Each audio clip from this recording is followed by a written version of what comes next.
Salam sejahtera, bersama saya Sharon Raymond dalam Berita Pagi Sabah edisi Khamis 6 Ogos 2020. Seperti biasa kita mulakan berita dengan perkembangan COVID-19 di Sabah. Sehingga 5 Ogos, Sabah merekodkan jumlah kumulatif 402 kes dengan pertambahan 2 kes baharu dari Penampang dan Beluran. Menurut kenyataan Ketua Pengarah Kesihatan Datuk Dr. Nur Hisham Abdullah, masing-masing melibatkan kes saringan pra-pembedahan di Hospital Queen Elizabeth dan 1 saringan pra-prosedur di Hospital Wanita dan Kanak-Kanak Sabah. Berdasarkan infografik Kementerian Kesihatan dan Kesejahteraan Rakyat Sabah, 2 kes sembuh direkodkan semalam menjadikan jumlah kes sembuh di negeri ini meningkat kepada 378. Kes sembuh berkenaan dicatatkan di Tawau dan Kota Kinabalu. Sementara itu, jumlah kes aktif yang sedang dirawat di hospital berpakar negeri ini adalah sebanyak 16 kes. Penampang mencatat 6 kes, diikuti Kota Kinabalu 3 dan Sandakan 2 kes. Manakala 1 kes aktif masing-masing di Tawau, Tuaran, Kota Belud, Papar dan Beluran. Tahap pematuhan prosedur operasi standard SOP di semua jabatan dan agensi persekutuan di Sabah yang dikuatkuasa sejak pelaksanaan Perintah Kawalan Pergerakan PKP 18 Mac lalu memuaskan. Sepanjang PKP dan hingga kini setiap jabatan dan agensi persekutuan telah mengambil langkah-langkah perlu untuk mematuhi SOP bagi mengurangkan risiko jangkitan COVID-19. Menurut Setiausaha Persekutuan Sabah Datuk Samsuni Muhammad Noor, antara SOP dilaksana termasuklah penjarakan fizikal sekurang-kurangnya 1 meter, memakai pelitup separuh muka, memeriksa suhu badan dan menyediakan cecair pembasmi kuman di pintu masuk pejabat masing-masing. Alhamdulillah setakat ini tidak ada sebarang kes lah. Even dalam kita komplek kita sini pun sepanjang daripada bermulanya PKP dahulu, alhamdulillah tidak ada sebarang kes yang melibatkan anggota dalam penjawat awam di kompleks ini. Datuk Samsuni berkata demikian kepada RTM selepas menerima kunjungan hormat Pengarah Penyiaran Sabah Nur Ain Bakir di pejabatnya di Kompleks Pentadbiran Kerajaan Persekutuan Sabah, Kota Kinabalu. Sementara itu, Nur Ain berkata kunjungan bagi memaklumkan Setiausaha Persekutuan Sabah mengenai peranan RTM selaku penyiar rasmi kerajaan. Menjaga peranan kita, profesionalisme kita, dan kemudian kena berkhidmat dengan penuh integriti dan membuat teamwork, muafakat antara kami sebagai satu pasukan yang terbaik memberikan khidmat untuk rakyat Sabah. Nur Ain yang sebelum ini pengarah RTM Perak memulakan tugas sebagai pengarah RTM Sabah sejak 29 Julai. Beliau menggantikan Malina Zia Datuk Muhammad Julaspi yang berpindah ke Angkasa Puri sebagai pengarah bahagian program radio. Rakyat di negeri ini digalak mengibarkan jalur gemilang di premis dan kawasan perumahan masing-masing walaupun sambutan Bulan Kebangsaan tahun ini diraikan sederhana berbeza daripada tahun-tahun sebelumnya. Bekas Mayor Bandaraya Kota Kinabalu, Datuk Yeo Bon Hai berkata tanggungjawab mengibarkan jalur gemilang adalah tanggungjawab seluruh rakyat Malaysia walaupun negara masih bertarung dengan COVID-19. Beliau menyatakan demikian kepada pemberita RTM dalam temerama khas di Kota Kinabalu. Dalam pada itu, Datuk Yeo menyarankan agar kerajaan negeri turut mengibarkan jalur gemilang di bangunan-bangunan kerajaan sepanjang jalan raya, kawasan tarikan pancungan termasuk di tepi-tepi laut sebagai langkah mengajak masyarakat turut sama berbuat demikian. Selain itu, katanya kerajaan negeri dan pihak berkaitan juga perlu memperbanyak pertandingan seperti mencipta lagu-lagu patriotik dan menulis esei untuk menyemarakan semangat patriotik dalam kalangan belia dan penggiat seni tempatan. Adakan esei mengenai Hari Malaysia dalam keadaan COVID. Ini semua adalah satu usaha yang baik supaya boleh memberikan penduduk ataupun pelajar melibatkan diri menulis lagu ataupun menulis esei.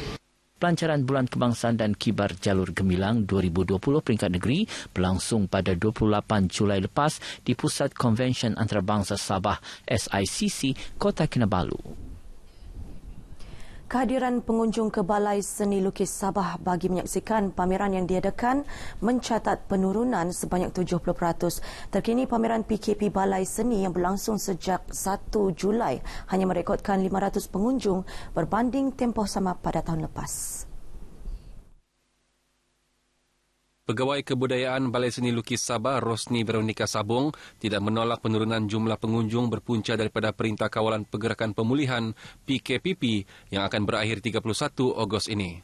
Yang melawat di sini mesti ikut SOP biasalah dan ambil cek suhu dan ikut peraturan Balai Seni Lukis dan hanya 10 orang saja yang boleh melawat satu masa begitu.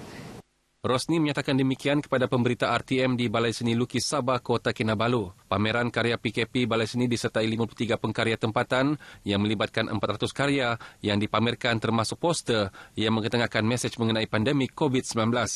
Orang ramai dialu-alukan untuk datang menyaksikan sendiri karya yang dipamerkan dengan diskaun 50% harga tiket berbanding harga biasa sebelum ini. Pameran akan berakhir 31 Oktober depan. Program Majlis Sentuhan Kasih yang dianjurkan Pejabat Dewan Undangan Negeri Membakut yang kini memasuki tahun ke-9 diperluas hingga ke Kimanis agar anak-anak yang kurang berkemampuan di kawasan berkenaan turut menikmati bantuan untuk melanjutkan pelajaran ke peringkat lebih tinggi. Pengerusi Penganjur Datuk Muhammad Arifin Muhammad Arif berkata pihaknya menyedari kepentingan pendidikan terhadap generasi berkenaan, justeru program tersebut dilaksana sebagai membantu usaha kerajaan melahirkan modal insan berprestasi tinggi untuk mencapai matlamat membangunkan negara dengan lebih pesat. Kita akan teruskan kerana ini sangat penting untuk anak-anak kita walaupun sedikit, tetapi sambil kita memberi sumbangan, sambil kita memberi semangat kepada mereka agar rajin, tekun dan mencapai kejayaan. Beliau berkata demikian ketika ditemui RTM dalam majlis berkenaan di Membakut. Pelajar dan ibu bapa yang ditemui turut bersyukur dengan bantuan diterima. Membantu bagi mengurangi pembelajaran kami, mengurangkan kos yang dikeluarkan oleh ibu bapa kami dan membantu kami lah secara keseluruhannya. Saya harap ini dapat membantu saya lah. Banyak lagi peralatan yang belum saya beli. Pemberian adalah satu yang terbaik lah untuk membantu para pelajar, terutama sekali bagi ibu bapa yang serba kekurangan. Dalam majlis ini, lebih 60 pelajar dari sekitar Membakut dan Kimanis menerima bantuan untuk melanjutkan pengajian di peringkat sijil, diploma ijazah sarjana muda dan sarjana. Sejak diperkenal pada 2012, lebih 500 pelajar mendapat manfaat menerusi program berkenaan. Pengalaman menjalani latihan industri di negara Jepun pada 2010 dan berhadapan bencana gempa bumi Sabah pada 2015 mendorong seorang anak muda Ranau mengusahakan tanaman sayuran menggunakan sistem aquaponik. Kini Azizul Jilirin, 32 tahun, merupakan perintis sistem ini di Ranau dan mampu menghasilkan sayuran segar yang mendapat permintaan tinggi pengusaha restoran makanan segera khususnya di Bandaraya Kota Kinabalu. Ikuti kupasan bersama wartawan Sarifah Monazra Sarip.